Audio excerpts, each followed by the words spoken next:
የተወደዳችሁ ተመልካቾቻችን በምስራቃዊ ሲዳማ ዞን በንሳዳዬ ከተማ ላይ እንገኛለን ማለት ነው። በዚህም እንግዲህ በተለይ ሀገራችን ምርጫ ለማድረግ ሰባተኛውን ጠቅላላ ሀገራዊ ምርጫ ለማድረግ ዋዜማ ላይ ትገኛለች ማለት ነው። ዝግጅቱ ምን ይመስላል?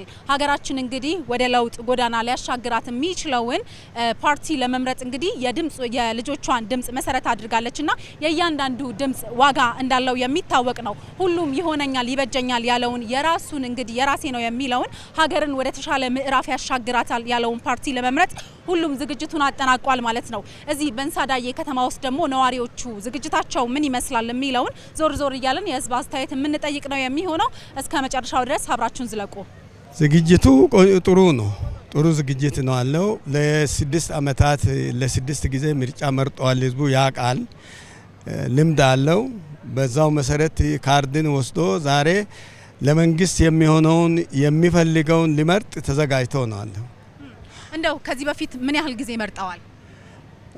6 ጊዜ መርጫ ያለው 6ቱ ምርጫ መርጠናል። ስለዚህ ቀደም ሲል ያለውን ምርጫ ሂደቱን ስለምናውቅ በተገቢው ምርጫውን ለመምረጥ ተዘጋጅተን ነው ያለነው። መልካም እንግዲህ በተለይ ደግሞ ከዚህ በፊት ከነበሩ 6 ምርጫዎች የዘንድሮ ምርጫ ምን ለየት የሚያደርገው ነገር አለ? ከዝግጅት አንጻር እርሶ ምን ታዘቡ? እርግጥ ከዝግጅት አንጻር ዝግጅቱ ጥሩ ነው። በየቦታው ያለው እንዲመዘገብ ለህዝቡ ቅስቀሳ ተደርገዋል። መመዝገብ የሚገባው መምረጥ መብት ነው። ስለዚህ መብቱን ለማስከበር የሚፈልገውን ሊመርጥ እያንዳንዱ ከተማው ነዋሪ ካርዱን ወስዷል። እኔም ካርዴን ወስጃለሁ፣ በኪሴ ነው ያለው። ተዘጋጅቼ ነው ያለሁት። ምርጫው ሰዓቱን አክብሬ በሰዓት መጥቼ የሚፈልገውን ለመምረጥ ተዘጋጅቼ ነው ያለሁት። እንደው መልካም፣ ለህዝቡ ምን የሚያስተላልፉት መልእክት አለ? በመጨረሻ ህዝቡ መምረጥ መብት ስለሆነ ማንኛውም ሰው ለመምረጥ ዝግጁ እንዲሆን ነው መልእክት የሚያስተላልፍ።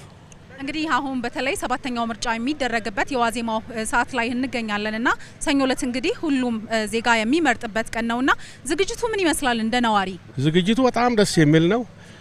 እኛ ህዝብ ደግሞ እዚህ የበንሳ ህዝብ አብዛኛ ለመንግስት ቆሞ ያደረበት ህዝብ ነው።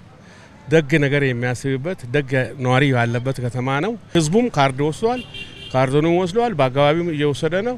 አሁንም ህዝቡ ተዘጋጅቶ ነው ያለው። እንደው ከዚህ በፊት ከነበሩ ምርጫዎች አሁን ላይ ያለው ምርጫ ምን ለየት የሚያደርገው ነገር አለ? ምን አስተዋሉ? አሁን ለየት የሚያደርገው በእኛ አካባቢ ህዝቡ በጣም ተዘጋጅቶ ነው ያለው። ደስ የሚል ህዝብ ነው። ህዝቡ ተዘጋጅቶ አስበው ገምተው ወጣቱም ሆነ ሽማግሌው ተዘጋጅቶ ነው ያለው። እንደው በተለይ ደግሞ ሰባተኛው ጠቅላላ ምርጫ ሊከናወን እንግዲህ ጥቂት ጊዜያት ናቸው የቀሩትና ዝግጅቱ ምን ይመስላል እንደ ነዋሪ? ፍሪደም አለ። አሁን እኛ አሁን ቅስቀሳው ጊዜም በጣም አሪፍ ነው። ፍሪደም አለ።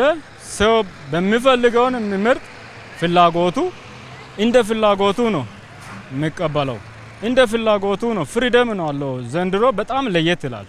እንደው ለነዋሪው የምታስተላልፈው መልእክት ካለ? እኔ የምለው አሁን ነዋሪዎች በትክክል አሁን በልቡ ያሉት ይህንን መርጣለሁ ብሎ ያሰቡትን መምረጥ ይችላል። እንደ ድሮ አይደለም፣ በፍሪደም ነው፣ በትክክለኛ መንገድ ስለሆነ ሰው ራሱን ጠብቆ እንደ ፍላጎቱ ነው፣ እንደ ፍላጎቱ መምረጥ ይችላል። የምርጫ ዝግጅቱ ምን ይመስላል? የምርጫ ዝግጅቱ በጣም አሪፍ ነው። ምርጫ ዴሞክራሲያዊ፣ ሰላማዊና ጸጥታ በተከበረ መልኩ ሊካሄድ የተጠባበቀን ነው። እንደ ነዋሪ ያው ዛሬ 22 ነው፣ ግንቦት 22 ነው ምርጫ የሚደረገው በ24 ግንቦት 24 ስለሆነ የምርጫ ቀንና ሰዓቱን እየጠበቁ ነው። የምርጫ ቀን ጠዋት ወጥቼ እኔ የፈለኩትን ፓርቲ ለመምረጥ ዝግጁ ነኝ።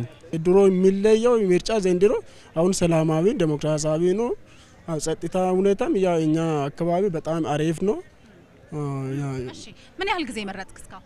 እኔ 2 ዙር መርጫለሁ። እሺ፣ እንደው ለነዋሪዎች ምን የምታስተላልፈው መልእክት አለ? እንደኛ ያው ከተማ ነዋሪዎቹ ሁሉ ጣት በጊዜ ወጥቶ የሚፈልጉትን ፓርቲ የፈለገውን ፓርቲ እንዲመርጥ ጥሬን አስተላልፋለሁ። በዚህ በሲዳማ ክልል በምስራቃዊ ሲዳማ ዞን እንግዲህ በእንሳዳዬ ከተማ ውስጥ ነዋሪዎቹ ዝግጅታቸው ምን ይመስላል የሚለውን ነው እንግዲህ ወደ እናንተ ያደረስነው ማለት ነው። የተወደዳችሁ ተመልካቾቻችን በቀጣይ እንግዲህ በነገው ዕለት ደግሞ የምርጫ ዝግጅቱ ምን ይመስላል የሚለውን በምርጫ ጣቢያዎች ዞር እያለን ወደ እናንተ የምናደርስ ይሆናል። እስካሁን ድረስ አብራችሁን ስለሆናችሁ ከልብ እናመሰግናለን።